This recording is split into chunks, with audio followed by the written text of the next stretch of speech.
मकसद के मुताबिक मैं सारा काम कराया हूँ। वजीर कहने लगा कि ऐ बादशाह सलामत, अब आप भी सो जाइए। बादशाह कहने लगा कि मैं कैसे सो सकता हूँ, वह मजलूम औरतें हैं, उन पर जुल्म हो रहा है। मुझे ऐसे में नींद नहीं आएगी जब तक मैं इस जालिम शख्स को पकड़ के उसको सजा ना दे दूं। बहरहाल जब आधी रात का वक्त आता है तो उस बूढ़ी औरत के घर के आसपास एक साया सा लहराता है। वह शख्स घर की छत पर आकर और छत में से वह सहन में आ जाता है। बकरी ने छत पर जब किसी शख्स को देखा तो बकरी एकदम से चिल्लाने लगी। उस वक्त आधी रात का वक्त हो चुका था, हर तरफ सन्नाटा छाया हुआ था और आधी रात को बकरी की आवाज दूर दूर तक गूंज रही थी।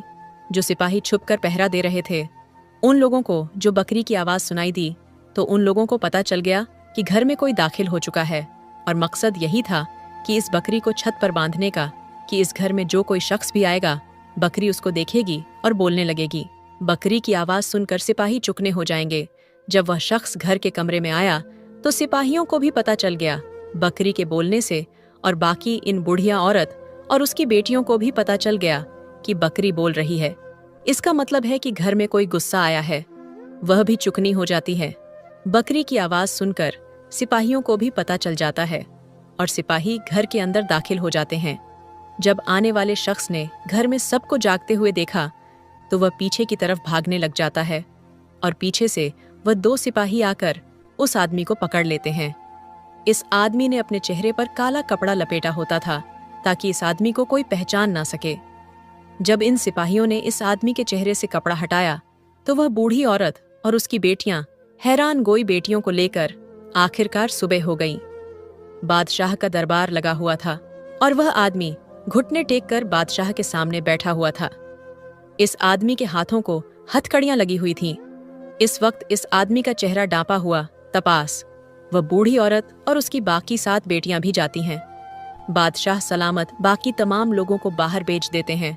अब सिर्फ वह मुजरिम बादशाह सलामत और वजीर और बूढ़ी औरत और उसकी 7 बेटी वहां पर मौजूद थी।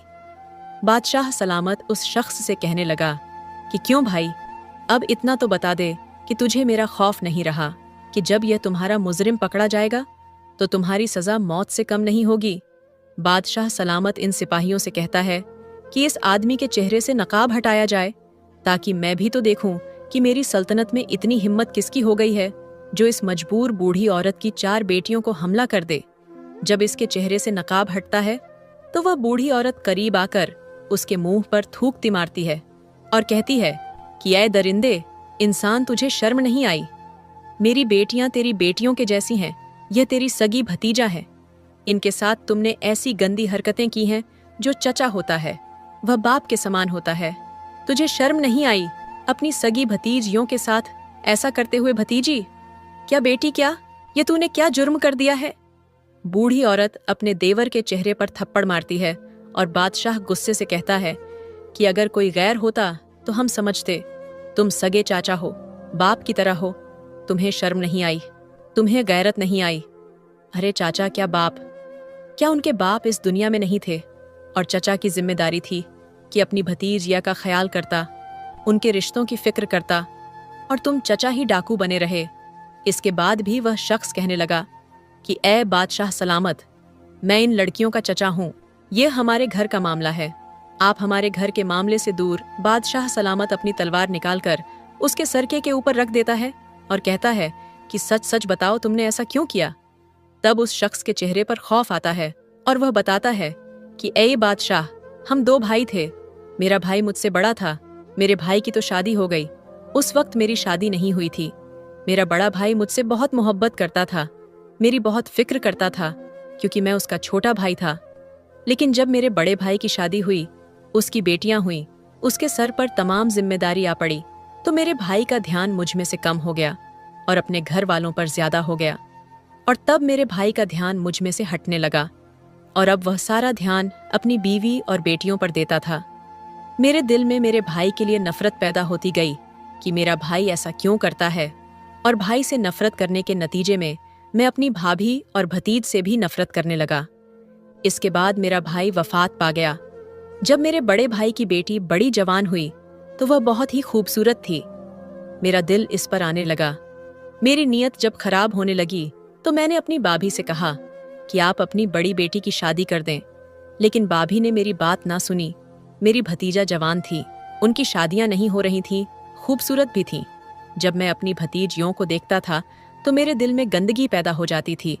मेरा दिल मुझे मजबूर दूर करता था कि मेरी खूबसूरत भतीज है, ये बाहर जाएंगी, इनकी शादियां होंगी तो मैं खुद ही उनके साथ ये गलत हरकत कर लूं।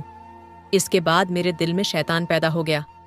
मैं एक हकीम के पास गया और उसे कहा कि मुझे कोई ऐसी जड़ी बूटियां दो जिससे सुने के बाद तमाम लोग सो जाएं और सो जाने के बाद कोई भी हरकत ना कर सके।